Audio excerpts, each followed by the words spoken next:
अस्सलाम वालेकुम स्टूडेंट्स। आज हम PSY 405 पर्सनालिटी साइकोलॉजी की मिड एग्जाम प्रिपरेशन करेंगे। MCQ number 1। Dash term refers to the consistent and unique characteristic of a person that lead to stable patterns of behavior. Personality. Which level of the mind, according to Freud's topographic model, contains thoughts and memories that are not currently in awareness but can be easily retrieved? Freud ने जो है 3 levels दिए थे। एक था conscious, एक pre conscious और एक अनकॉन्शियस। कॉन्शियस यानी कि आप अपने होश में होते हो, जो चीज़ आपको एकदम पता है। फॉर एग्जाम्पल कि मैं अभी बैठी हुई हूँ या फिर मेरा नाम क्या है। और प्री कॉन्शियस वो होता है कि आपकी मेमोरी में होता है लेकिन आपको थोड़ा सा टाइम लगता है, थोड़ी सी एफर्ट लगती है उसको रिट्रीव करने में। फॉर एग्जाम्पल मेरा फ़ोन नंबर क्या है। और थर्ड है अनकॉन्शियस यानी कि लाशऊर, जिसमें हमारे फोबियाज आ जाते हैं, हमें किन चीज़ों से डर लगता है, हमारे जो डिज़ायर्स हैं। According to Freud, the id operates based on which governing principle? id जो है वो पर्सनैलिटी का एक ऐसा स्ट्रक्चर है जो कि प्लेयर प्रिंसिपल पे काम करता है। इमीडिएट ग्रेटिफिकेशन मांगता है। फॉर एग्जांपल अगर एक बच्चा है, वो रो रहा है कि उसको खाना चाहिए या फिर उसको अम्मी का प्यार चाहिए, तो वो चाहता है कि अम्मी एकदम उसके पास आ जाए, तो उस वक्त उसका id जो है वो एक्टिव होता है। Which component of personality acts as the mediator between the irrational demands of the id and the perfectionist demands of the superego? According to the Freud's structure of personality, उन्होंने जो दिए थे 3 structures, वो थे id, ego and super ego. तो id के बारे में अभी हमने ऊपर बात कर ली। फिर आता है ईगो, जो रियलिटी प्रिंसिपल पे काम करता है। फॉर एग्जाम्पल आपको एक जैकेट पसंद आ गई, तो id जो है वो कह देगी कि बस ये मुझे भी चाहिए। वो आपको चोरी करने पर भी मजबूर कर सकती है। लेकिन ईगो जो है वो रियलिटी प्रिंसिपल पे काम करेगा, वो कह देगा कि अभी हमारे पास जो है पैसे नहीं है, तो हम ये चीज़ नहीं खरीद सकते। थर्ड आ जाता है सुपर ईगो, जो कि आपके ज़मीर के तौर पे काम करता है। वो जो है आपको, अगर आप बुरा काम करते हो तो आपको जो है शर्मिंदगी का एहसास दिलाएगा, अगर आप अच्छा काम करते हो तो आपको शाबाशी का एहसास दिलाएगा। ये जो है आपके पेरेंट्स, आपके टीचर्स, जो भी एल्डर्स होते हैं आपकी फैमिली में या इर्द गिर्द सोसाइटी में, वो आप मिलकर आपका सुपर ईगो बनाते हैं। तो यहाँ पर ईगो जो है वो इड और सुपर ईगो के दरमियान में मीडिएटर के तौर पे काम करती है। What is the primary function of Freud's defense mechanism? To reduce anxiety created by internal conflict. Internal conflict जो है इट की वजह से जो आते हैं, तो उसमें खुद को डिफेंड करने के लिए जो कुछ मैकेनिज्म्स होते हैं, उनका क्या काम होता है, ताकि उस एंजाइटी को रिड्यूस किया जा सके। और डिफेंस मैकेनिज्म्स कौन क्रिएट करता है? Ego. Jung's concept of collective unconscious differs from Freud's unconscious because क्योंकि जो जंग है उनके हिसाब से जो कलेक्टिव अनकॉन्शियस होता है, ये सारे ह्यूमंस की इंसेस्ट्रल हिस्ट्री जो है उसमें भी शेयर होता है, यानी सारे इंसानों के अंदर जो है ये अनकॉन्शियस शेयर होता है। Which Jungian archetype represent the social mask we wear to meet the demands of the society? Archetypes आगे हम पढ़ेंगे। उसमें से एक है पर्सोना। पर्सोना एक ऐसा मास्क होता है जो कि इंसान पहनता है पब्लिक में निकलने से पहले, यानी कि आप एक ऐसी पर्सनैलिटी या फिर ऐसा एटीट्यूड बना के रखते हो बाहर वालों के साथ, उसको पर्सोना कहते हैं। According to Jung, if a person is an introvert, their psychic energy is primarily directed toward internal thoughts and subjective experiences. अपने में गुम जो रहता है ज़्यादातर। In Freud's psychosexual stages, which stage is characterized by a calm period where sexual interest is dormant and energy is focused on social skills? अब यहाँ पर ये बात याद रखनी कि फ्रूइड ने साइकोसेक्सुअल स्टेजेस दी थी। आगे जो है हम साइकोसोशल स्टेजेस के बारे में बात करेंगे, तो इन पे लॉन्ग क्वेश्चन आ जाते हैं, तो आप लोग को याद रहना चाहिए कौन सी साइकोसेक्सुअल स्टेजेस है, कौन सी साइकोसोशल स्टेजेस हैं। तो इन्होंने जो ये लेटेंसी पीरियड की बात की थी, इसमें जो है बच्चा या बच्ची नॉन सेक्सुअल होते हैं और ज़्यादातर उनका जो फोकस होता है वो सोशल स्किल्स को डेवलप करने में होता है। Which of the following best describes the animus archetype in Jungian theory? एक जो है हमने पर्सोना पढ़ा, जो कि एक मास्क होता है, आप ऐसा एटीट्यूड लेके फिरते हो सोसाइटी में। और एक है एनिमस। एनिमस क्या है? एक औरत के अंदर, औरत की साइकी में जो मर्दानगी का हिस्सा होता है, उससे कहते हैं एनिमस। और इसी तरह एनिमा की बात करें तो इसका ऑपोजिट है, एक मर्द की साइकी के अंदर जो औरत वाला हिस्सा होता है, फेमिनिन हिस्सा, उसको एनिमा कहते हैं। Which of the following is considered the most common and fundamental form of psychological assessment? Interview. TAT stands for Thematic Apperception Test।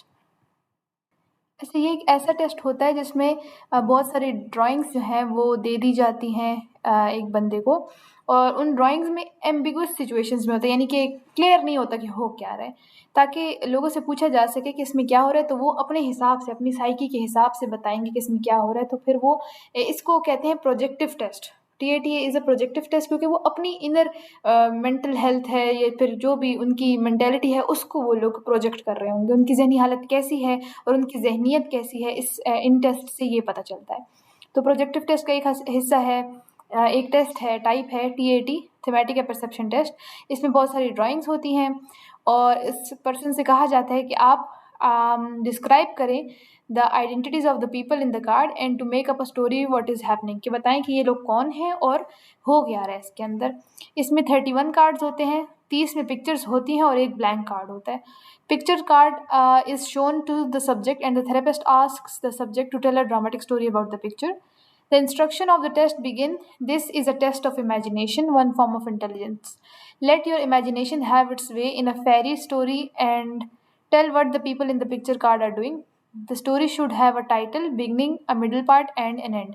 तो ये सारी instructions उनको दी जाती हैं. Basic assumption is the most of the subjects will reveal their unconscious mental processes, their needs, desires on the characters of their stories about the pictures। अब अगर कोई बंदा खफा है तो वो कह देगा कि बंदा खफा है, उससे पूछेंगे क्यों खफा है, तो वो ऐसी कोई बात करेगा जिससे पता चलेगा कि हाँ ये सब्जेक्ट जो है ये भी इसी चीज़ पर खफा हो सकता है या फिर ये उसके अंदर की एक ट्रेट है। तो ये अपनी जो मेंटेलिटी है सब्जेक्ट वो इसके अंदर प्रोजेक्ट करेगा, इसलिए इसको प्रोजेक्टिव टेस्ट कहते हैं। और इसकी जो है ये फुल फॉर्म आती है, इसके बारे में ये पूछ लेते हैं कि कार्ड्स इसमें कितने होते हैं, कितने ब्लैंक कार्ड होते हैं, कितने पिक्चर वाले कार्ड होते हैं। और CAT के बारे में अगर पूछे तो वो है चिल्ड्रन एपरसेप्शन टेस्ट, और SAT के बारे में अगर पूछे तो a senior apperception technique. Which among the following is a type of projective test. अच्छा, इसमें आपसे पूछा जाएगा कि which of the following is not a type of projective test, क्योंकि ये देखें प्रोजेक्टिव टेस्ट के बारे में ये सारे प्रोजेक्टिव हैं, लेकिन इसके अलावा अगर कोई दे देते हैं तो फिर वो जो है प्रोजेक्टिव टेस्ट नहीं होगा। ये MCQ थोड़ा सा गलत है। Projective test are primarily design to uncover, अभी हमने पढ़ लिया कि जो इंसान की अनकॉन्शियस होती है उसके अंदर उसकी डिजायर्स होती हैं, नीड्स होती हैं, विशेज होती हैं, उसको प्रोजेक्ट करता है। Unconscious motives and conflict. Which test consists of a series of cards depicting human figures in various ambiguous situations? Thematic apperception test. Which component of personality is present at birth and consists of entirely unconscious primitive biological desires? ये id की बात हो रही है। Which archetype represents the darker animalistic side of human nature that we often hide? अब ये एक और आर्कीटाइप आ रहा है जो कि है शेडो। आपका ऐसा जो रवैया होता है, ऐसा जो एटीट्यूड होता है जो कि बहुत ज़्यादा डार्क होता है, जो कि आप सोसाइटी से छुपाते हो, उसे कहते हैं शेडो। यूनिवर्सल इनहेरिटेड पैटर्न्स और images found in the collective unconscious are called, इनको कहते हैं archetypes. The ego operates according to the reality principle. Which component represents the internalized ideals and moral standards of society? Superego. The superego operates according to the moral or idealistic principle. When the ego fails to balance the conflicting demands of the id and superego, the individual experiences anxiety. अभी हमने बात की थी कि जो ego है वो responsible है कि वो सुपर ईगो और इड के दरमियान में बैलेंस रखे, लेकिन अगर वो बैलेंस नहीं रख पाता तो क्या होगा? एंजाइटी होगी, neurotic anxiety. Freud discontinued which of the following techniques? He later rejected hypnosis as a therapeutic technique and developed the method of free association, resistance, dream analysis, transference and counter transference।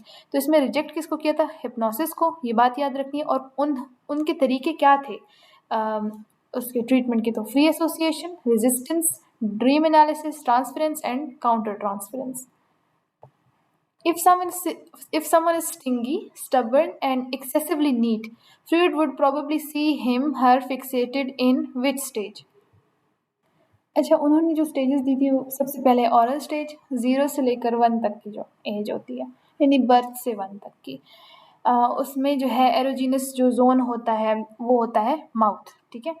इसमें ज़्यादातर बच्चा weaning करता है। Second आ जाती है anal stage, 1 to 3 years of age, और इसमें जो है एनस जो होता है वो हमारा एरोजिनस जोन होता है, और इसमें टॉयलेट ट्रेनिंग होती है। ये जो कीवर्ड्स हैं इनको आपने याद रखना है, क्योंकि यही वर्ड्स इस्तेमाल कर लेते हैं एमसीक्यूज में, फिर कहते हैं कि identify the stage. Phallic stage 3 to 6, इसमें जेनिटल्स जो है वो एरोजिनस जोन होते हैं, और ऑइडिपस कॉम्प्लेक्स और इलेक्ट्रा कॉम्प्लेक्स इसके अंदर होता है।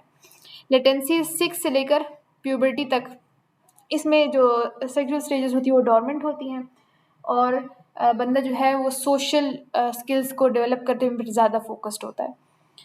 जेनिटल एज जो है प्यूबर्टी से आगे जो एज होती है इसे इसमें आ जाता है ये फेज़, और इसमें प्राइमरी फोकस जो होता है वो जेनिटल्स होता है, और मैच्योर इंटीमेसी होती है। तो फिक्सेशन की ट्रेड्स अगर हम पढ़ें, smoking, over eating, nail biting, dependency, gullibility, ये सारी चीज़ें आ जाती है, तो इसका मतलब है जो भी वो बंदा है वो किस स्टेज के अंदर स्टक रह गया है, ऑरल स्टेज के अंदर। Neat, stingy, stubborn, messy, disorganized, rebellious, तो ये एनल स्टेज के अंदर आ जाता है। वैनिटी, फ्लर्टेशियसनेस, ओवर एम्बिशन और एक्सट्रीम मॉडेस्टी फैलिक स्टेज में आ जाती है। No specific fixation, focus is on developing the ego and super ego, चलो ये तो नहीं आएगा फिर। Ideally a balanced healthy personality capable of love and work. अच्छा, इसको मेमोराइज करने के लिए ये एक टिप है, old aged parrots love grapes, तो इसमें आ जाएगा old aged parrots love grapes, ये ऑर्डर के हिसाब से याद कर लेंगे इससे। Which of the following was not one of the Freud's major contribution? Role of culture in the development of character types. I am full of energy when I wake up in the morning is a statement from which of the following tests? MMPI-2, Minnesota Multiphasic Personality Inventory. उसमें जो है बहुत सारी statements दी होती हैं, फिर subject ने जो है एग्री, डिसएग्री, इस तरह करके ऑप्शंस उनको दिए होते हैं, तो उन्होंने वो बात करनी होती है। तो जिसमें ऐसे स्टेटमेंट्स दी जाए ना उसको क्या कहते हैं? MMPI। और इसका न्यू वर्जन जो चल रहा है आजकल वो MMPI-2 है। According to Erik Erikson, personality is the outcome of, वो कहती हैं या कहते हैं पर्सनैलिटी क्या है? A series of psycho social crisis. इसमें जो रॉजर्स हैं वो कहते हैं द सेल्फ, आपका जो अपना आप है, दिस इज पर्सनैलिटी। वाह क्या बात है। एल्बर्ट जो है उन्होंने कहा था इट इज़ इंटरनल समथिंग, आपका अंदरूनी कुछ ना कुछ है जो कि आपकी पर्सनैलिटी। एरिक एरिक्सन ने कहा साइको सोशल क्राइसिस का आउटकम है ये। कैली ने कहा making sense of experiences is known as personality. Personality का ही पूछ रहे हैं ना, ठीक है। फ्रॉइड ने कहा id, ego and super ego, तो इनमें से किसी का भी आ सकता है एमसीक्यूज में। Which of the following approaches assumes that personality is made up of a set of stable internal characteristics that guide behavior? Dispositional approach। ये अप्रोच एज्यूम करती है कि पर्सनैलिटी जो है वो बहुत सारे इंटरनल जो स्टेबल करेक्टरिस्टिक्स होते हैं उनका सेट है जो कि बिहेवियर को गाइड करते हैं। इसमें से कुछ अप्रोचेस हैं, ये पढ़नी है। Behavioural approach, it focuses on the environment and external reward और पनिशमेंट शेप बिहेवियर। बिहेवियरिज्म में भी यही था कि जो हमारा बिहेवियर होता है उसको कौन अफेक्ट करता है, किस वजह से वो बनता है? इन्वायरमेंट की वजह से बनता है। और हमें बाहर से यानी कि पेरेंट्स की तरफ से या टीचर की तरफ से अगर हमें शाबाशी या सज़ा मिलती है तो उसकी वजह से हमारा बिहेवियर बनता भी है और ख़त्म भी होता है। तो बिहेवियरल अप्रोच यही बात करती है। It suggests that personality is learned through conditioning rather than being internal. Psychodynamic approach जो फ्रूइड का काम है वो क्या कहते हैं? It focuses on the unconscious mind. उनका ज़्यादा जो फोकस है ना फ्रूइड का और साइकोडायनेमिक अप्रोच का, वो अनकॉन्शियस माइंड पे और बचपन पे है। It suggests personality is a result of the struggle between hidden desires and social rules. जो भी आपका ईगो है वो जैसे मीडिएट कर लेता है इड और सुपर ईगो के दरमियान में, यानी कि इड और सुपर ईगो के दरमियान में जब मेडिएशन हो जाती है वो आपकी पर्सनैलिटी होती है। यानी कि आपने एक बुरी तरफ नहीं जाना और आपको जो है सुपर ईगो गाइड कर रहा होता है कि आपने इस तरफ नहीं जाना, उस तरफ नहीं जाना। इड जो है आप उसको कंट्रोल करते हो, तो ये आपकी एक प्रॉपर पर्सनैलिटी बन जाती है।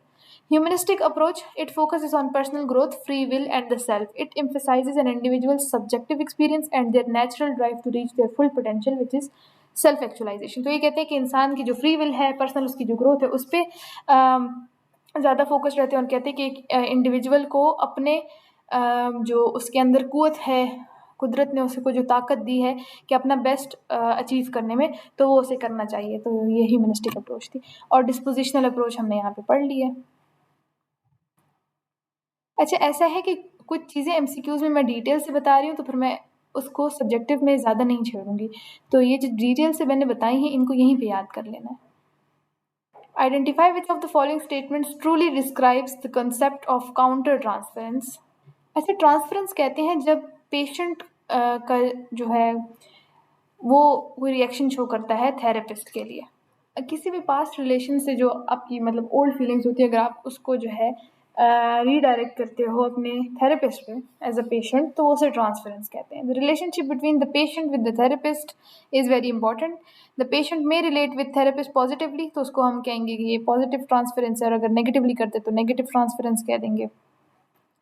और अगर थेरेपिस्ट ऐसे करता है तो उससे क्या कहेंगे? उसे कहते हैं काउंटर ट्रांसफरेंस। सही हो गया। Which of the following laws of thermodynamics states that the amount of energy in a system is fixed? यानी कि energy can neither be created nor be destroyed. इसे कहते हैं principle of equivalence. According to the birth order given by Adler, who is the most spoiled? Last born. उनका जो order है वो भी हम सब्जेक्टिव पोर्शन में डिटेल से पढ़ेंगे। According to Alfred Adler, if a person concentrates on fulfilling his personal needs and ignores the needs of others and the society, then he suffers from superiority complex. Externalization जो है इसको पढ़ना है। It is similar to Freud's projection. ये शायद Alfred Adler ने, okay मैं इसको चेक करती हूँ, मेरी करेक्शन दी थी या एल्फ्रेड एडलर ने, ऐसे दोनों में से किसी ने भी नहीं दी थी, ये कैरन हॉर्ने ने दी थी। एक्सटर्नलाइजेशन जो है वो फ्लूइड्स का जो डिफेंस मैकेनिज्म है, प्रोजेक्शन सिमिलर है उसके। प्रोजेक्शन क्या है कि आप अपनी जो फीलिंग्स हैं, अपनी हिडन फीलिंग्स के लिए जो है किसी और को ब्लेम कर देना, अपनी गलती के लिए किसी और को ब्लेम कर देना, तो ये प्रोजेक्शन है। तो एक्सटर्नलाइजेशन जो कैरन हॉर्ने का कॉन्सेप्ट है वो भी सेम है प्रोजेक्शन से। जैसे फॉर एग्जांपल एक बच्चा जो है उसने पढ़ाई नहीं की थी, वो फेल हो गया, फिर घर आके कहते हैं ये तो स्कूल वालों की मुझसे नफरत है, या उन्होंने मेरे साथ कोई बैर पाला हुआ है, या टीचर ने मुझसे कोई बैर पाला हुआ, तो इसीलिए जो है हम हार गए। साइनिक्स ऐसे इंडिविजुअल्स होते हैं जो कि किसी भी चीज़ की वैल्यू को बिलीव नहीं करते हैं, किसी भी चीज़ को वैल्यू नहीं देते हैं, और किसी का कोई और जो बंदा होता है उसका जो अच्छी कारकर्दगी वाली चीज़ें होती हैं, उनकी स्किल्स होती हैं, उनकी कामयाबी होती है, उनको भी जो है डी वैल्यू करने की कोशिश करता है। एक ऐसा जलकुकड़ा होता है हर एक की ज़िंदगी में, जो कहते हैं अच्छा तुम ये कर रहे हो, वैसे इसका कोई फ़ायदा तो नहीं है, तो इसे उन्हें क्या कहते हैं? साइनिक्स कहते हैं।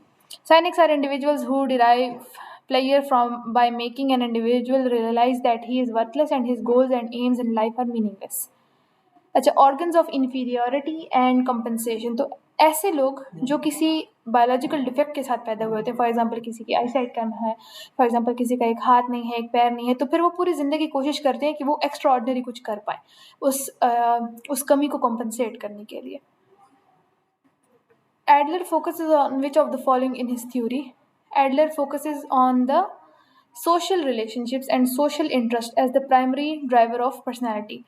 तो जैसे कि फ्रूड जो है वो सेक्सुअल अर्जेस पे ज़्यादा बात करते हैं, तो एडलर जो है वो किस पे बात करते हैं? सोशल रिलेशनशिप्स पे। Who is the founder of behaviourism? Watson. Any form of research that examines unconscious mental processes or self-defensive thought refers to which of the following? Psychoanalytic। क्योंकि इनका ताल्लुक फ्रूड के काम से, तो फ्रूड के जो साइकोएनालिटिक है, साइकोडायनेमिक अप्रोच, ये सारा फ्रूड से ही कनेक्टेड है। What is personality psychology's biggest advantage over other areas of psychology? It attempts to integrate the principles of other areas of psychology. जो साइकोलॉजी है और बाकी जो सब्जेक्ट्स हैं वो सारे मिलकर जो है पर्सनैलिटी साइकोलॉजी के अंदर काम करते हैं, और साइकोलॉजी के अंदर जो बाकी बिहेवियरल साइकोलॉजी, कॉन्स्टिट्यूशनल साइकोलॉजी और ये सारी जो चीज़ें हैं ना, ये जब मर्ज हो जाती है ना, तब पर्सनैलिटी साइकोलॉजी को पढ़ा जाता है, तो ये उसका एक एडवांटेज है। Which of the following is not a validity scale of MMPI? MMPI अभी हमने पढ़ा कि वो सीरीज ऑफ वो होते हैं, स्टेटमेंट्स होती हैं, और सब्जेक्ट ने डिसएग्री, एग्री या यस या नो वाला टिक करना होता है, तो उसमें कुछ स्केल्स होते हैं MMPI में।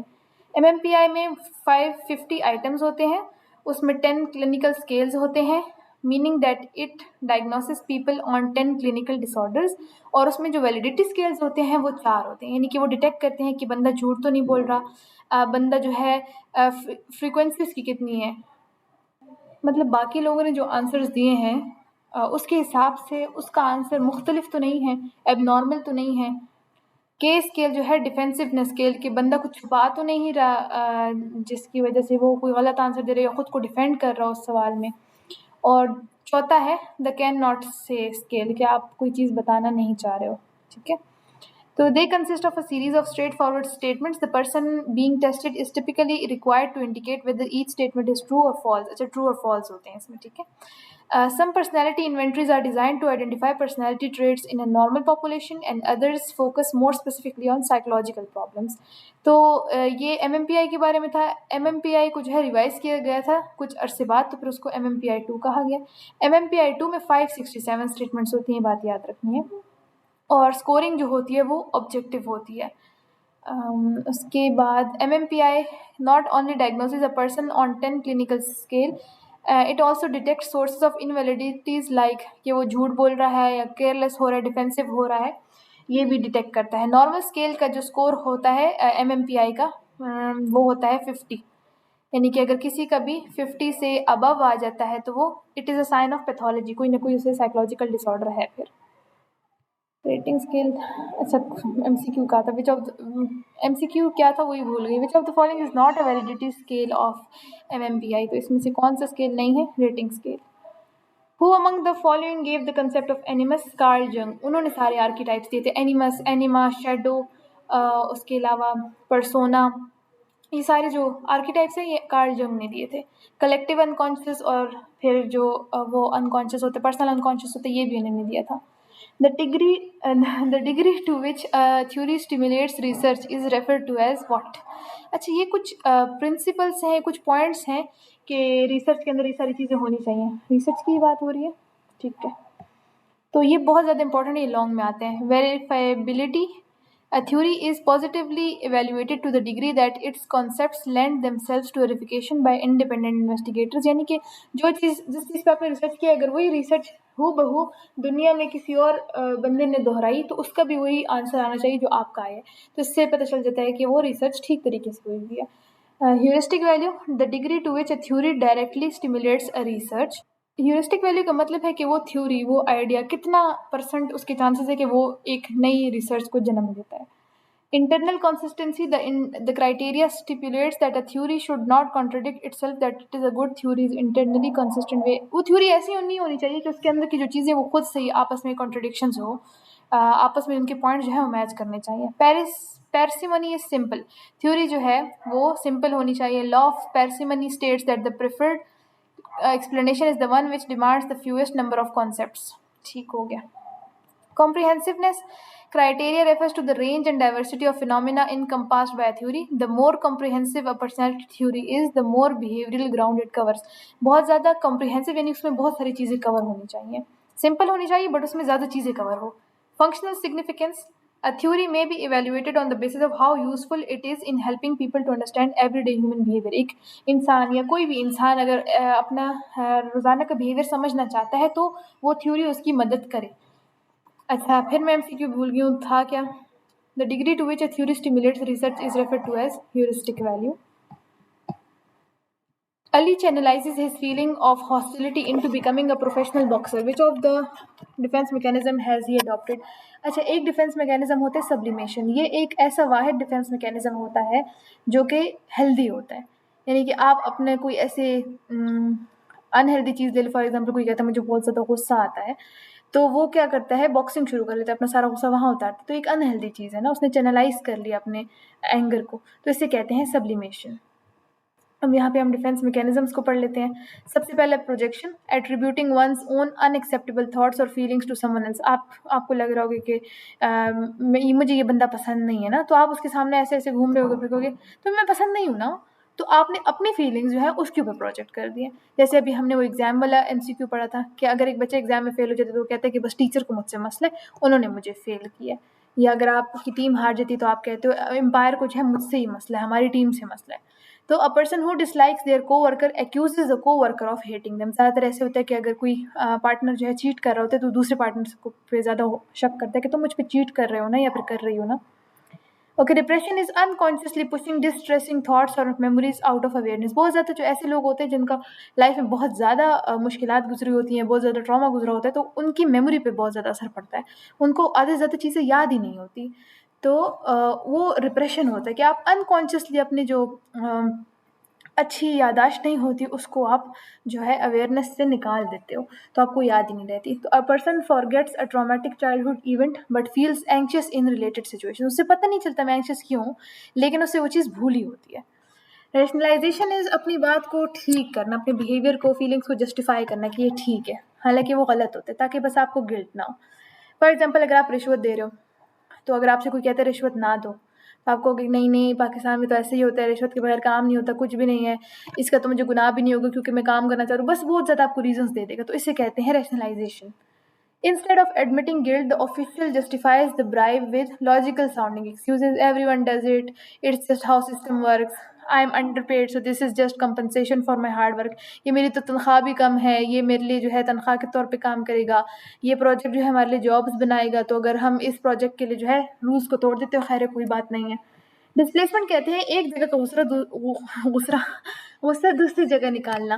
तो फॉर एग्जांपल, एक वर्कर है, उसको बॉस ने डांटा, तो बॉस को तो कुछ नहीं कह सकता, घर आके जो अपनी बीवी बच्चों पे चलाता है, तो ये डिस्प्लेसमेंट है, जो कि बहुत गलत बात है। सब्लिमेशन, चैनलिंग अनएक्सेप्टेबल इम्पल्सेस, आपका गुस्सा, इनटू सोशली एक्सेप्टेबल एक्टिविटीज जैसे कि boxing. A person with aggressive tendencies becomes a competitive athlete. Regression, reverting to an earlier developmental stage under stress.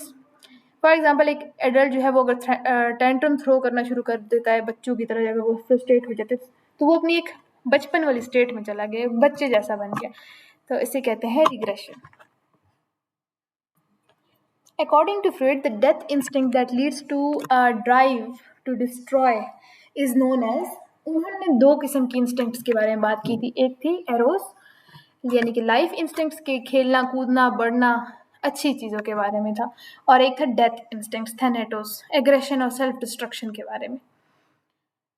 फिर आ जाता है जी, dash is called the life drive Eros. The perception of person, place and time is evaluated in which of the following. जो mental status examination होता है, उसमें systematic observation होती है हर इंडिविजुअल के बिहेवियर की। इस ऑब्जर्वेशन में जो इंडिविजुअल है वो इंटरेक्ट कर रहे होते हैं दूसरे इंडिविजुअल से, और आप जो है उसको ऑब्जर्व कर रहे होते हो। तो उसमें क्या क्या चीज़ें ऑब्जर्व हो सकती हैं? It covers 5 categories: appearance or behavior, thought process, mood and effect, intellectual function, or perception of person, place, and time. Word term is used for the life energy that Freud viewed primarily as sexual aggressive, while Jung viewed it as essential for biological, psychological, and spiritual development. Libido की बात की थी। जो Freud है उनके हिसाब से वो कहते थे कि बस ये एक सेक्सुअल और एग्रेसिव सी हमारी एनर्जी होती है, और जंग कहते थे नहीं, ये जो है हमें ये बेसिकली एक एनर्जी होती है और ये हमारी मदद करती है लाइफ के हर एस्पेक्ट में। How many clinical scales are currently used in MMPI? MMPI 2 में अभी कितने स्केल्स इस्तेमाल होते हैं? 10 क्लिनिकल स्केल्स इस्तेमाल होते हैं, और 4 जो है वो वैलिडिटी स्केल्स इस्तेमाल होते हैं। Which validity scale in the MMPI is particularly sensitive to unsophisticated attempts to avoid answering in a frank and honest manner? Lie scale. Which defense mechanism involves alleviating anxiety by retreating to an earlier, more secure period of life? Regression.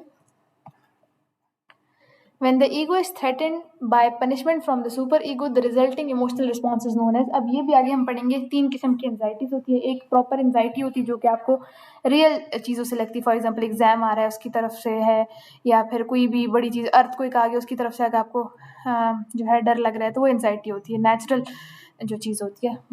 दूसरा moral anxiety आपको होती है अगर आपको लगता है, ego को डर लगता है कि भाई अगर मैंने गलत इड वाला काम कर लिया, जो डिज़ायर्स हैं उस पर काम कर लिया, तो फिर मुझे जो है सोसाइटी से, अम्मा अब्बा से चपेड़े पड़ेंगी, तो वो जो एंजाइटी होती है वो मॉरल एंजाइटी होती है। देन आ जाता है which of the following is not a basic component of humanistic psychology? Components of physique की बात जो है फिर आगे सिलिवियन नहीं शेल्डन ने की थी, हाँ वो आगे पढ़ेंगे। Which of the following is considered as a meta need in Maslow's meta motivational theory? इसमें ये जो है नीड्स यहाँ लिखी हुई हैं। जस्टिस, अच्छा जस्टिस जो है वो इसमें नहीं आती। हंगर आती है, सिक्योरिटी आती है, अफेक्शन आती है। The concept of self given by Rogers is similar to Freud's concept of what? Ego. It is basically equivalent to the superego in Freudian theory. Self concept includes not only one's perceptions of what one is like, but also what one thinks one ought to be and would like to be. इंसान खुद कैसा है और कैसा होना चाहता है, ये उसका सेल्फ कॉन्सेप्ट दिया था रॉजर्स ने, और ये सेम है किसके, फ्रूइड के ईगो के कॉन्सेप्ट के. Which psychologist wrote a book entitled The Neurotic Personality of Our Times? Karen Horney ने. यहाँ पे उन्होंने ये भी बात डिस्कस की है कि चाइल्ड की दो बेसिक नीड्स होती हैं, एक सेफ्टी और एक satisfaction. Sheldon looks at the dash physique और body type for the explanation of human behaviour. इसको फिर कॉन्स्टिट्यूशनल साइकोलॉजी में पढ़ा जाता है. Rogers used which of the following techniques to study a person's view about him, her and her relationship with others?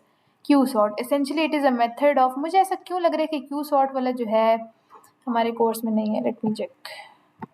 ये file मैंने थोड़े दिन पहले बनाई थी और ये तब पिछले टाइम में 22 लेक्चर्स इंक्लूडेड थे, तो उसमें से ये MCQ बना है. तो इस दफ़ा 18 है तो ये MCQ नहीं आएगा. During industry versus inferiority, a stage of psychosocial development. ये वो स्टेजेस है जिनकी मैंने बात की थी आपसे कि एक साइकोसेक्सुअल है जो कि फ्लूइड ने दी है, फिर आ जाती है psychosocial. If a crisis is successfully resolve dash develops. अब इसका टेबल बहुत ज़रूरी है, इसमें से MCQs भी आते हैं और लॉन्ग भी आ जाता है. तो अगर इंडस्ट्री वर्सेज इन्फीरियोरिटी जो 6 to 11 ईयर्स वाली एज होती है, अगर क्राइसिस सक्सेसफुली रिजॉल्व हो जाता है तो इंसान में कॉम्पिटेंस आ जाती है, यानी कि कंपटीशन में हिस्सा लेने की या कम्पीट करने की जो सलाहियत होती है. लेकिन अगर वो अनसक्सेसफुली रिजॉल्व होता है तो इनकॉम्पिटेंस इमर्ज हो जाती है. Resolution of crisis eight which of the following stages generate self control and will power. Autonomy versus shame and doubt, ये 1 से लेकर 3 ईयर्स ऑफ एज तक होता है. अगर क्राइसिस सक्सेसफुली रिजॉल्व हो गए तो सेल्फ कंट्रोल, और अगर नहीं हुआ तो self doubt. According to Adler, if a child feels unintelligent in their childhood, as an adult, they will strive to be smarter than everyone else, ताकि compensate कर सके अपनी कमी अपनी कमी को पूरा कर सके. Trying to maintain a realistic relationship between the real and the ideal self is the goal of which personality theorist? Horn ने. उन्होंने कहा था एक सेल्फ होता है, एक आइडियल सेल्फ होता है, यानी कि एक जो आप हो रियल में और एक आप जो बनना चाहते हो. तो इसके दरमियान में अगर आपने एक रिलेशनशिप रखना है रियलिस्टिक, इसे ये किसका गोल होता है कि पर्सनैलिटी का गोल होता है. और ये किसने कहा? कैरन हॉर्न ने. Which personality theorist coined the term self actualization? ये अब्राहम मैस्लो जो है उन्होंने नीड्स दी थी. ऐसे एक पिरामिड सा था जिससे शुरू होती थी बेसिक नीड्स आपकी, जो भूख होती है, प्यास होती है, नींद होती है, फिर ऐसे करते करते अफेक्शन वाली नीड्स, फिर जो है सिक्योरिटी वाली नीड्स, फिर आखिर में आ जाते सेल्फ एक्चुअलाइजेशन. तो ये सारी टर्म्स किसने दी थी? अब्राहम मैस्लो ने. उनने हायरार्की दी थी एक नीड्स की. According to William Sheldon's somatotypes, a person who is thin, fragile, with a mean and miserly temperament. उन्होंने जो है 3 किस्म के बॉडी टाइप्स दिए थे. सबसे पहले आ जाता है एक्टोमॉर्फ, बहुत पतला नाजुक सा इंसान जो होता है. उसमें क्या पर्सनैलिटी ट्रेट्स होती है? इंटेलेक्चुअल होता है, इंट्रोवर्टेड सा होता है, और बाकी ट्रेट्स जो हैं वो मीन भी है, मिजरली टेम्परामेंट भी है उसका. फिर आ जाता है मीजोमॉर्फ, मस्कुलर होता है, एथलेटिक होता है, एजर्टिव होता है, एक्टिव होता है, उसमें एनर्जी ज़्यादा होती है, कॉन्फिडेंस उसमें ज़्यादा होता है. एंडोमॉर्फ राउंडेड्स होते हैं, सॉफ्ट होते हैं, उनमें मसल्स कम हो जाते हैं, मसल्स कम होते हैं, फैट ज़्यादा होते हैं, वो रिलैक्स और सोशल बटरफ्लाइज होती हैं.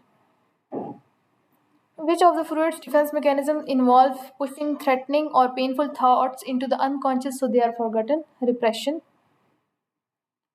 अब ये फिर क्यू सॉर्ट टेक्निक आगे इसको मिस कराते हैं. In Erikson stages of development the virtue of hope is the result of successfully resolving which crisis? Basic trust versus basic mistrust. ये शुरू की जो स्टेज है ना, बर्थ टू 1 ईयर, उसमें बेसिक ट्रस्ट और मिसट्रस्ट होता है. अगर क्राइसिस सक्सेसफुली रिजॉल्व हो जाता है तो होप इमर्ज होती है, अगर नहीं होता तो फियर इमर्ज हो जाता है. सबसे पहली है ट्रस्ट वर्सेस मिसट्रस्ट. ये जब बच्चा छोटा होता है उस एज में होता है. विर्चू जो आपको मिलता है अगर सक्सेसफुली क्राइसिस रिजॉल्व हो गया तो होप मिलती है. Second is autonomy versus shame and doubt. Toddler होता है, इसमें जो है वो टॉयलेट ट्रेनिंग वगैरह सीख रहा होता है, तो विर्चू क्या मिलता है उसको? सेल्फ कंट्रोल, विल मिल जाती है.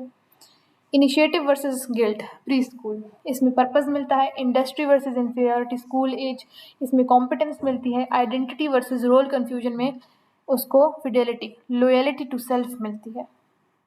According to Karen Horney, what is the idealized self image? A healthy goal for personal growth, the biological determined part of personality, the same as freedom, it, an imaginary picture of oneself as being perfect. Idealized self image क्या होता है कि मैं ऐसा बनना चाहता हूँ, तो वो imaginary चीज होती है ना. Alfred Adler's term for the innate potential to cooperate with other people to achieve personal and societal goal is social interest. Which of the following is Maslow's meta needs? Beauty. Adler felt that the driving force in shaping personality was overcoming feelings of inferiority. Erik Erikson's theory is called ego psychology. According to Jung, in dash stage, an individual finds refuge to help others out. After work, life after retirement. The thematic perception test consists of how many cards? उसमें 31 cards होते हैं और उसमें से 30 में picture बनी होती है और एक ब्लैंक होता है. How many ink blots are used in Rorschach test? इस तरह करके कोई टेस्ट, ये भी प्रोजेक्टिव टेस्ट की टाइप है. इसमें जो है इंक ब्लॉट कार्ड्स इस्तेमाल होते हैं और वो 10 होते हैं. MMPI-2 consist of how many true false statements? 5, 6, 7. In the MMPI, what is considered the normal mean T-score? 50. Which of the following is a projective test where the subject is provided with a list of stems? Stems कहते हैं unfinished sentences को, and ask them to complete. अब ये एक ऐसा projective test है जिसमें incomplete sentences दिए जाते हैं सब्जेक्ट को और कहा जाता है इनको आप कंप्लीट करें. तो अगर वो उसने कंप्लीट करेंगे तो वो अपना जो है मेंटेलिटी ही जाहिर करेंगे ना, तो इसलिए इसको प्रोजेक्टिव टेस्ट कहा जाता है. तो यहाँ पे ये थोड़ा सा टेस्ट को दोबारा पढ़ेंगे. एक थीमेटिक परसेप्शन टेस्ट है, इसमें 30 कार्ड्स होते हैं, 20 लिखा हुआ है, 30 आता है यहाँ पे. The subject tells the story about ambiguous pictures of human figures. और ये क्यों होता है? To cover themes of unconscious motives and needs. फिर ये इंक ब्लॉट वाला, इसमें 10 इंक ब्लॉट्स होते हैं. Subject describes what they see in symmetrical ink blots और to identify unconscious patterns in personality structure. अब ये इनकम्प्लीट जो सेंटेंस वाला है इसकी फुल फॉर्म याद रखनी है. Rotter incomplete sentence blank, RISB. इसमें 40 मिसिंग स्टेटमेंट्स होती हैं. The subject completes unfinished sentences like I regret. फिर आगे बंदा लिखेगा I regret what. To screen for psychological adjustment and emotional concept conflict. या जो HTP, इसमें असाइनमेंट भी है हमारा. हाउस ट्री पर्सन, इसमें हाउस ट्री और पर्सन बनाने का कहते हैं, यानी 3 ड्राइंग्स बनानी होती हैं और उसमें फिर जो है बंदे का पर्सनल जो सेल्फ इमेज होती है और मेंटल हेल्थ होती है उसको देखा जाता है आर्ट के थ्रू. कैरन हॉर्ने ने बेसिक हॉस्टिलिटी का जो कंसेप्ट दिया था, उसने कहा था कि जब पेरेंट्स जो है बच्चे की सेफ्टी की और लव की नीड को पूरा नहीं कर पाते तो बच्चा जो है वो गुस्सा हो जाता है लेकिन उसको शो नहीं कर पाता क्योंकि वो पेरेंट पे डिपेंड करता है. तो इसे कहते हैं बेसिक हॉस्टिलिटी. इसका रिजल्ट क्या होता है? Basic anxiety. Because the child has to repress that anger, it turns into a constant feeling of being lonely and helpless in a world that feels dangerous. This all-pervading feeling is what Horney calls basic anxiety. तो basic hostility cause है और basic anxiety क्या है? Effect है. Which neurotic trend involves the person being clinging and having a desperate need for affection and approval? तो Karen हॉर्ने ने जो adjustment modes दिए थे वो 3 थे कि moving towards people, moving away from people, moving against people. Moving toward people यानी कि लोगों से चिपक के रहना, अपनी सारी खुशियों पर उनके ऊपर अपनी खुशियों के लिए रिलाई करना, क्लिंगी हो जाना, चिपकू बंदा जो होता है ना वो. मूविंग अगेंस्ट पीपल, हॉस्टाइल हो जाना, लोगों से दुश्मनी मोड़ लेना कि मैं तो बहुत पावरफुल हूँ, ये वो, ठीक है. और moving away from people is मतलब आइसोलेट कर देना खुद को कि अगर मैं किसी से ज़्यादा वास्ता नहीं रखूँगा कोई मुझे हर्ट नहीं करेगा तो मैं महफूज रहूँगा. The degree to which a theory is simple and avoids unnecessary complexity is known as parsimony. According to the birth order given by Adler, who is the crown prince? Firstborn. Which of the following is not correct about Freud's theory? Psychological types, introverts and extroverts. तो इनके बारे में Freud ने बात नहीं की थी, बाकी 3 के बारे में बात की है.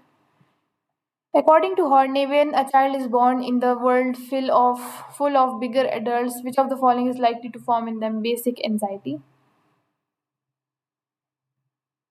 Adjustment technique of blind spot was presented by which of the following psychologist? Blind spot ऐसी चीज़ है कि फॉर एग्जाम्पल आपकी पर्सनैलिटी के अंदर ऐसी चीज़ हो जो कि बाकी लोग देखते हैं लेकिन आप उसको जो है इग्नोर करते हो क्योंकि आपको लगता है कि नहीं आपकी पर्सनैलिटी से वो मैच नहीं करेगा, आपका ऑरा ख़राब हो जाएगा अगर आप एक्सेप्ट करोगे उससे. तो फॉर एग्जाम्पल एक बॉस है, वो कॉन्स्टेंटली लोगों को जो है उसके लोगों के ऊपर चीखता है, लोगों को इंटरप्ट करते हैं जब वो बोल रहे होते हैं, लेकिन अगर लोग उसके बारे में ये कहते हैं तो वो नहीं मानता और वो कहते हैं नहीं मैं तो बहुत एक्सीलेंट बॉस हूँ। रेशनलाइजेशन हमने पढ़ लिया। एक्सेसिव सेल्फ कंट्रोल, कंपार्टमेंटलाइजेशन, आप जो है अपनी ज़िंदगी को कंपार्टमेंट्स में जो है डिवाइड कर लेते हो। फॉर एग्जांपल एक टीचर है, वो टीचर फिर जो है एक लड़की है ना, तो वो टीचर भी है और फिर वो अपने भाई बहनों की बहन भी है। तो अगर वो जो है स्कूल में कहती है कि चीटिंग नहीं करनी, ठीक हो गया, तो अपने एक कंपार्टमेंट ऑफ लाइफ के लिए उसके डिफरेंट रूल्स है। लेकिन फिर वो जब वो घर आती है तो वो बच्चों के साथ अपने बहन भाइयों के साथ खेलती है तो उसमें चीटिंग करती है। तो वो एक अलग रूल्स रखे हुए उसने एक दूसरे कंपार्टमेंट ऑफ लाइफ के लिए। एक्सटर्नलाइजेशन हमने पढ़ लिया कि किस जैसा है, प्रोजेक्शन जैसे। फिर आ जाती है आर्बिट्री राइटनेस। कभी कभी ऐसा होता है कि कोई चीज़ डिस्कस हो रही होती है और किसी इंसान को उसका जवाब नहीं आ रहा होता, लेकिन बस वो एक गुस्से से या फिर एक एसर्टिव अंदाज में एक ऑप्शन चूज कर लेते हैं कि मुझे पता है बस इसका ये आंसर है। उसके पास कोई लॉजिकल रीजन नहीं होता, उसको आंसर नहीं पता होता, लेकिन बस वो कन्वर्सेशन को एंड करने के लिए और खुद का डाउट मिटाने के लिए वो बात कर लेते हैं और कहते हैं बस बात यहीं खत्म। तो इसे कहते हैं आर्बिट्री राइटनेस, यानी कि वो चीज़ राइट होती नहीं, आप उसको पजोर राइट बना देते हो। फिर आ जाती है एक्सक्लूसिवनेस। आप जो है लोगों को अगर एक्सक्लूडेड फील करवाते हो और खुद, वो इसलिए ताकि आप खुद को बड़ा फील करा सको। फॉर एग्जांपल जो है एक प्रॉपर एक फेमस ग्रुप है स्कूल में बच्चों का, वो एक टेबल पे बैठे हुए हैं और उसी टेबल पे एक सीट खाली है, तो एक न्यू कमर आकर बैठने लगता है, तो उससे कहते हैं नहीं ये हमारा है ना, खुद को बेहतर फील कराने के लिए कि हम तो फेमस ग्रुप है, हमारा यहाँ पे टेबल है, यहाँ हमारे साथ कोई नहीं बैठता, आप कहीं और जाके बैठ जाओ। तो किसी और को एक्सक्लूडेड फील कराना ताकि खुद को बेहतर महसूस करवा सके। साइनिसिज्म हमने पढ़ लिया है और ये सारे किसने दिए थे? कैरन हॉर्ने ने दिए थे। कैरन हॉर्ने ने एक बुक लिखी थी, इसका टाइटल है अवर इनर कॉन्फ्लिक्ट्स। ओके, अब हम सब्जेक्टिव प्रिपरेशन तैयार करते हैं। सबसे पहला सवाल, डिफाइन गेस्टॉल्ट साइकोलॉजी और उसका कोर प्रिंसिपल। गेस्टॉल्ट जो है वो जर्मन वर्ड है जिसका मतलब होता है फॉर्म, शेप, स्ट्रक्चर, फिगर वगैरह। और ये किसने फाउंड किया था? मैक्स वर्दीमर ने। गेस्टॉल्ट साइकोलॉजी जो है वो फोकस करती है किसी भी परसेप्शन की होलिस्टिक नेचर, यानी कि उसको एज अ होल देखना, ना कि उसको फ्रेगमेंट्स में डिवाइड करके देखना। फॉर एग्जांपल अगर आप किसी तस्वीर को देखते हो तो आप एज अ होल उस पूरी तस्वीर को देखते हो, ना कि उसको पिक्सल्स में तोड़ दो और फिर अलग अलग पिक्सल को देखो। कोर प्रिंसिपल क्या है? Gestalt psychologists focus on the whole rather than separate parts. They believe complex mental processes cannot be understood by studying individual parts alone. Their main idea is the whole is greater than the sum of its parts. कुछ लोग जो है वो mind के function को पढ़ते हैं, कुछ स्ट्रक्चर को पढ़ते हैं वगैरह वगैरह। वो कहते हैं कि मेंटल प्रोसेसेस को एज अ होल पढ़ना चाहिए, ना कि उसको टोटा टोटा करके आप पढ़ो। Explain the level of consciousness as propose by Sigmund Freud. सबसे पहला कॉन्शियस लेवल, यानी कि जब आप अपने होश में हो तो it includes all sensation and experiences of which we are actively aware at any given moment. For example अभी मैंने लैपटॉप को हवा में उठाया हुआ है क्योंकि वो नीचे से गर्म हो रहा है, तो I am aware of it. It represents only a small limited part of our mental life. The pre conscious domain is, इसको अवेलेबल मेमोरी भी कहते हैं। इसमें वो सारे एक्सपीरियंसेस और इन्फॉर्मेशन होते हैं जो कि उस टाइम पे कॉन्शियस नहीं होते, लेकिन आप उसको अपने कॉन्शियस में ला सकते हो मिनिमम एफर्ट के साथ। अब इसमें ये बात याद रखनी है, it bridges the conscious and unconscious regions. तो एमसीक्यू बन के आ सकता है, pre conscious domain. Unconscious level जब आपका लाशऊर होता है, डीपेस्ट और लार्जेस्ट लेवल होता है आपके ह्यूमन माइंड का। इसमें आपकी इम्पल्सिव डिजायर्स, नाइटमेयर्स, फोबियाज वगैरह होते हैं जो कि आपके अवेयरनेस से बिल्कुल आउटसाइड होते हैं, लेकिन आपके बिहेवियर को हैवीली डायरेक्ट करते हैं। This is a great resistance with in the individual to letting this material becomes conscious. उसको अपने कॉन्शियस में लाने के लिए आपको बहुत मेहनत करनी पड़ती है। Id ego and super ego, मुझे नहीं लगता इसकी दोबारा ज़रूरत है एक्सप्लेन करने की, और अभी यहाँ पे गर्मी बहुत ज़्यादा है, मुझे फटाफट ये वीडियो बंद करनी है।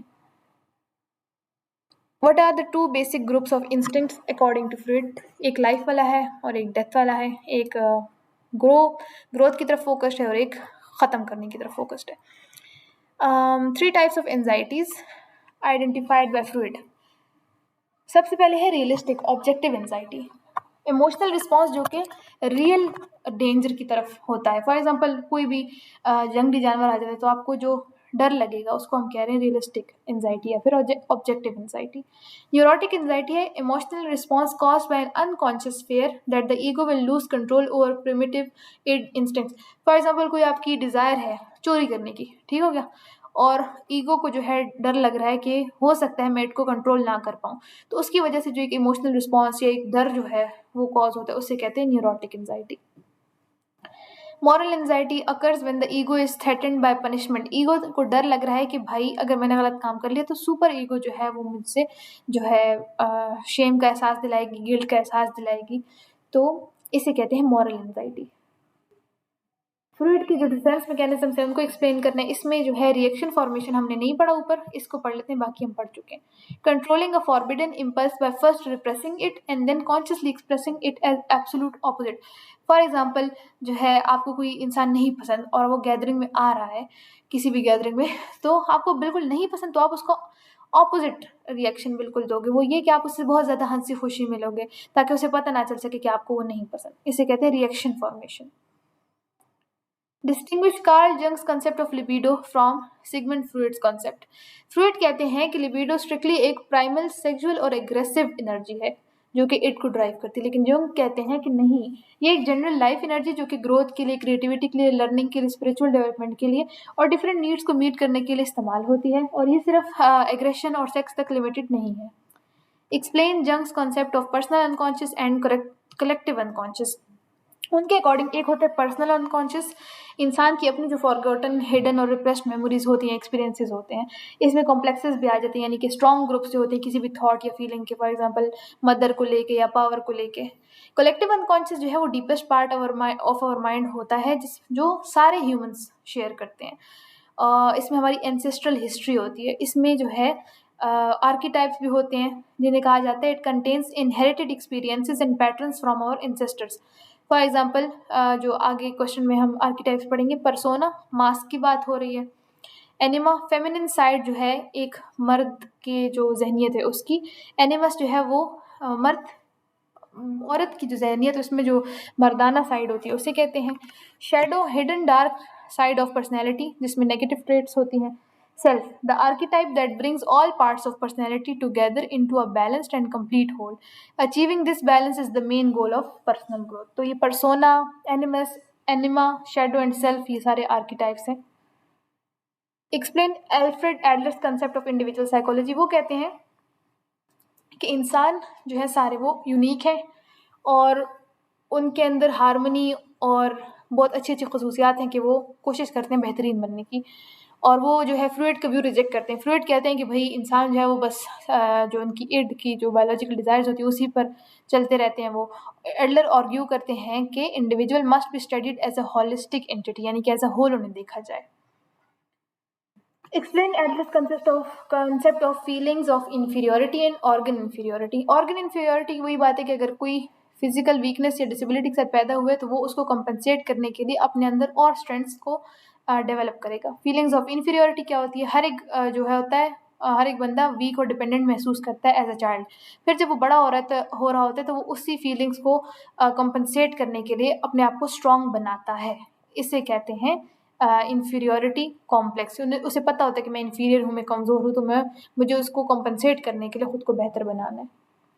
एडलर्स का जो स्टाइल ऑफ लाइफ और फिक्शनल फाइनलिज्म का कॉन्सेप्ट है वो डिफाइन करना है। स्टाइल ऑफ लाइफ इज इंसान का जो अपना तरीका होता है रहने सहने का, प्रॉब्लम सॉल्व करने का, सोचने का, इसे कहते हैं। It develops in childhood and helps them overcome feelings of inferiority and achieve their goals. Fictional finalism is इंसान के वो जो पर्सनल और बिलीव्स और गोल्स होते हैं कि अगर वो असल में कम्प्लीटली ट्रू नहीं होते।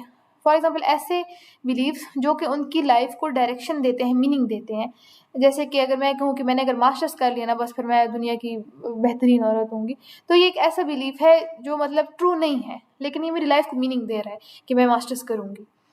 तो हेल्दी लोग जो होते हैं वो अपने गोल्स को जो है अपने अकॉर्डिंगली चेंज करते रहते हैं, लेकिन अनहेल्दी जो है वो एक के साथ ही चिमट के बैठे होते हैं।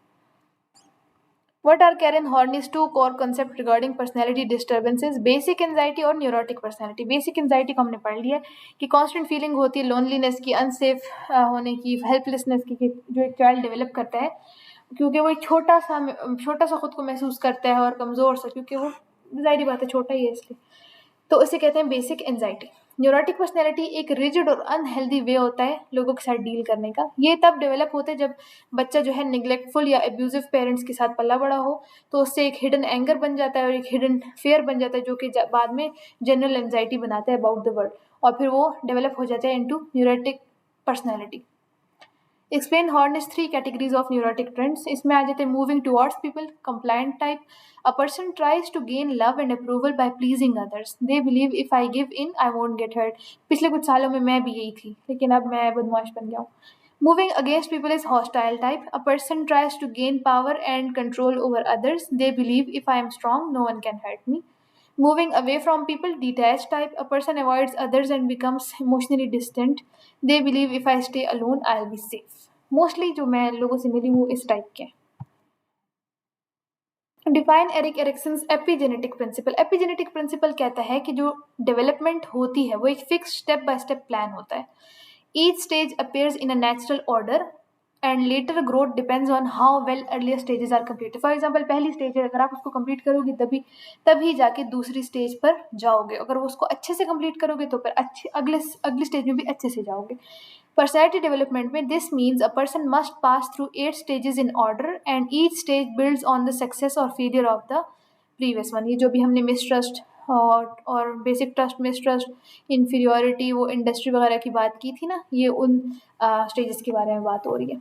तो एपिजेनेटिक प्रिंसिपल का जो है ये बहुत इंपॉर्टेंट है, ये एमसीक्यू में भी आ सकता है। तो ये है हमारे पास साइको सोशल स्टेजेस जो कि एरिक एरिक्सन ने दी थी। पहला होता है बर्थ से लेकर 1 ईयर तक, basic trust versus mistrust. Successful resolution से क्या होता है, होप डेवलप हो जाती है। Autonomy versus shame 1 to 3 years of age, इसमें जो है विल पावर मिलती है।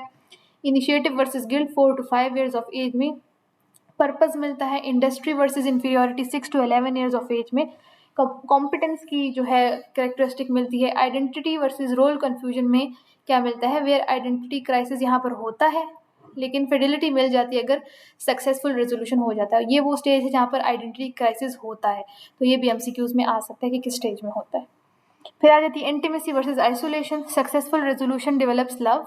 Generativity versus stagnation. Successful resolution develops care. Ego integrity versus despair 65 years to death. Successful resolution develops wisdom. Harry Stack की जो इंटरपर्सनल थ्योरी है वो डिफाइन करनी है और उसका पर्सनैलिटी के बारे में क्या कहना है। उनकी जो थ्योरी है वो कहते हैं कि पर्सनैलिटी एक फिक्स्ड थिंग नहीं है जो कि इंसान के अंदर हो। Instead it only appears in relationship with others. आपके जो लोग से ताल्लुकात होते हैं उसमें आपकी पर्सनैलिटी जाहिर होती है। He said that personality can not be studied alone. The real focus should be how people behave in social situations and the repeated patterns they show in their interaction with others.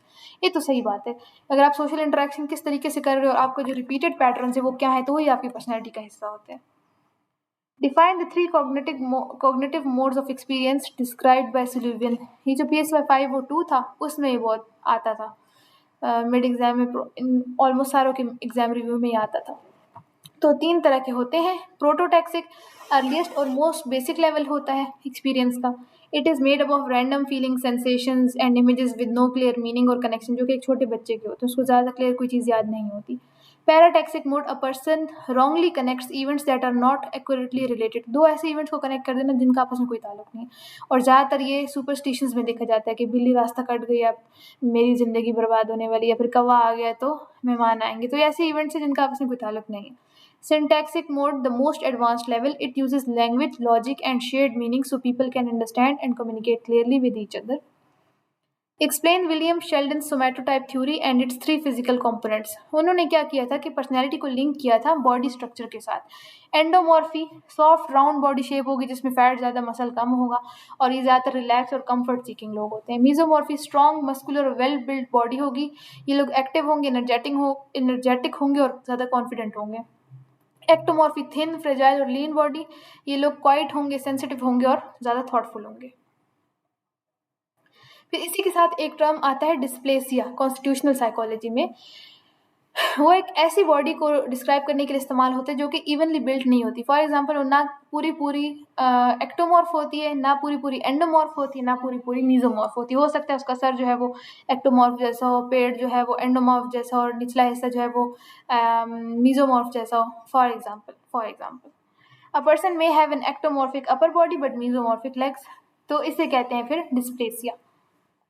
Sheldon also notice that it is seen more in females. ऐसी body जो है औरतों में ज़्यादा दिखाई दी जाती है और ऐसे लोगों में जिनको साइकोलॉजिकल मसाइल हैं। एक पाकिस्तानी टीवी चैनल है, उसमें एक रियलिटी गेम ब्रॉडकास्ट होता है जिसमें शो करवाया जाता है, are you smarter than a 5 year old child. During the show, adult contestants, including parents, frequently struggle to answer elementary level school questions. When they fail or get confused, they are observed pouting, crossing their arms, making childish faces, or throwing minor temper tantrums on stage. Identify and define the specific ego defence mechanism. तो वो क्या है कि उन्हें एक चीज़ नहीं आती तो वो बच्चों जैसे बिहेव करने लगते हैं। तो इसे क्या कहते हैं, रिग्रेशन। ठीक हो गया। रिग्रेशन होता क्या है, एक अनकॉन्शियस इनवॉलंटरी प्रोटेक्टिव प्रोसेस है जो कि ईगो इस्तेमाल करता है ताकि वो अपने एंजाइटी, कॉन्फ्लिक्ट और थ्रेट को कम कर सके। इसमें जो है आप बचपन में या अपने पुरानी स्टेज में चले जाते हो, उस जैसा बिहेव करने लगते हो। हिस्टोरिकल बैकग्राउंड ये है कि सिगमंड फ्रॉयड ने इसको इस्टेब्लिश किया था, फिर उसको आगे एक्सपैंड किसने किया, तो उनकी बेटी एना फ्रॉयड ने। एक्सप्लेनेशन जो है ये बस बहुत दफ़ा हो गया, एक ही बात है। एग्जाम्पल्स इसकी दी हुई हैं। In a public media setting an adult contestant on a game show who experiences the sudden anxiety of missing a simple question might lower their head, pout their lips, speak a whiny childlike voice, or stamp their feet on the ground to unconsciously deflect the humiliation of failure। इसी तरह बाकी अगर हम बातें करें कि अगर हमारे घर में भी देखा जाए, अगर कोई गुस्से में आ जाता है तो वो अपने बच्चों जैसा बिहेव करने लगते हैं। तो वो इसीलिए क्योंकि वो रिग्रेशन को शो कर रहा होता है। A grown individual who faces extreme emotional frustration, heartbreak or an overwhelming crisis at work may retreat completely to their room, lock the door, curl up into a tight fetal position on the bed, and cry excessively while holding a childhood object or blanket to regain a sense of primitive safety। फिर आ जाता है hereditary environment analysis और role of genetics on human behaviour. Nature और nurture का जो paradigm है, earlier psychologist ने ये डिबेट किया था कि क्या ह्यूमन बिहेवियर शेप होता है जीन्स से यानी कि नेचर से या एनवायरनमेंट से। मॉडर्न व्यू कहता है this debate is no longer seen as either or, क्योंकि दोनों का असर है, एनवायरनमेंट का भी है और नेचर का भी है। Hereditary genetics provides the basic biological foundation of a person, including body structure, temperament, and innate drives. It sets natural limits and potentials for behaviour. और इन्वायरमेंट क्या करता है, वो उन को जेनेटिक्स की जो ट्रेट्स होती है उनको डेवलप करने में काम करता है। For example family, culture, education, life experiences, ये सारे जो है आपके बिहेवियर को बढ़ाती भी हैं, अच्छे बिहेवियर को, और गंदे बिहेवियर को कम भी कर सकती हैं। एडजस्टमेंट क्या होती है, ये एक ऐसा कॉन्टीन्यूस प्रोसेस होता है जब आप इनर नीड्स के साथ और कॉन्फ्लिक्ट्स के साथ डील करते हो और एनवायरनमेंट के साथ अडॉप्ट करते हो। साइकोडायनेमिक थ्योरी में जैसे कि अल्फ्रेड एडलर की है, कैरन हॉर्नी की है, एरिक एरिक्सन की है, गुड एडजस्टमेंट डिपेंड करती है कि आपका ईगो जो है वो बैलेंस्ड और स्ट्रांग होना चाहिए, आपका रियलिस्टिक व्यू होना चाहिए अपने अपने मुताबिक, यानी कि आपका जो रियल सेल्फ है वर्सेस आइडियल सेल्फ है, हेल्दी सोशल रिलेशनशिप्स होना चाहिए और लोगों के साथ कोऑपरेशन होनी चाहिए। Poor adjustment happens when a person uses rigid or unhealthy coping patterns, which can lead to neurotic behavior and emotional imbalance. What is meant by a case study in personality assessment? It involves a case study एक detailed method होता है जो कि psychology में इस्तेमाल होता है to study one person in depth. It involves collecting information through interviews, observations, diaries, and psychological tests to understand the person's life history and behavior. तो आप उसको ऑब्जर्व करते हो, इंटरव्यू लेते हो, उसकी डायरीज पढ़ सकते हो, प्रोजेक्टिव टेस्ट वगैरह ले सकते हो, साइकोलॉजिकल टेस्ट लेते हो ताकि आप उसकी हिस्ट्री को भी समझ सको और उसके बिहेवियर को भी समझ सको। ये साइकोलॉजिस्ट की मदद करता है ताकि इंसान को एज अ होल पढ़ा जा सके और उसके पास्ट एक्सपीरियंसेस को पढ़ा जा सके, उसके बचपन को पढ़ा जा सके, और कैसे उसका जो अभी का बिहेवियर है या अभी की जो प्रॉब्लम्स है वो कैसे उसके बचपन से या फिर उसके पास्ट से आए हैं। कार्ल जंग के बारे में एक ब्रीफ सा बायोग्राफिकल स्केच। कार्ल जंग जो है वो स्विट्ज़रलैंड में पैदा हुए थे। He was a quiet and imaginative child who spent a lot of time thinking about dreams and inner thoughts, which later shaped his psychological ideas. He studied medicine and became a psychiatrist at the University of Basel. In 1907, he met Sigmund Freud and they worked closely for some time. Freud even saw him as a possible successor. Later, they disagreed strongly, especially about the role of sexuality in personality, and their relationship ended in 1930। अभी ऊपर हमने पढ़ा कि libido के बारे में भी इनका जो है opposing राय थी।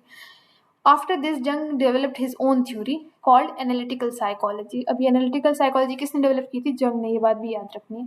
Introducing ideas like the collective unconscious, archetypes and personality types। इसके अलावा जो दो चीज़ें मेरे दिमाग में है वो है free association and dream analysis. ये दोनों भी किसकी टेक्निक्स हैं? फ्रूइड की।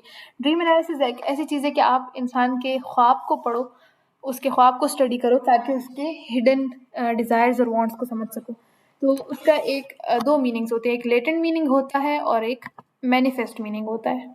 मैनिफेस्ट कंटेंट वो होता है जो कि उसका एक्चुअल चीज़ उसने जो देखी होती है, इंसान ने ख्वाब के अंदर देखी होती है, और लेटेंट कंटेंट वो होता है जो कि उससे मतलब लिया जा सके। फ्री एसोसिएशन कहते हैं कि एक क्लाइंट से कहा जाता है कि आपके दिमाग में जो भी आता है बस आप बोलते जाओ, बोलते जाओ, बोलते जाओ। तो उसका जो एक वो है जो वो बोलना चाहता है, और उसकी बातों से उसके अनकॉन्शियस में क्या छुपा हुआ है, उसकी क्या डिज़ायर्स हैं, वो वाज़ेह हो जाती हैं। उसके अलावा बस हैंडआउट्स को आप लोगों ने एक दफ़ा रीड कर लेना है। बहुत सारी ऐसी चीज़ें हैं इस हैंडआउट में, PSY 405 के हैंडआउट में, जो कि बार-बार रिपीट हो रही हैं, और अच्छे से रीड करना है ताकि MCQs के लिए सब कुछ क्लियर हो जाए। इसके अलावा कल मेरा भी इंशाल्लाह इसका एग्ज़ाम है, तो जो भी सवाल आएँगे मैं उसका एग्ज़ाम रिव्यू भी कल अपलोड कर दूँगी, और पेपर कैसे आया था ये भी बता दूँगी।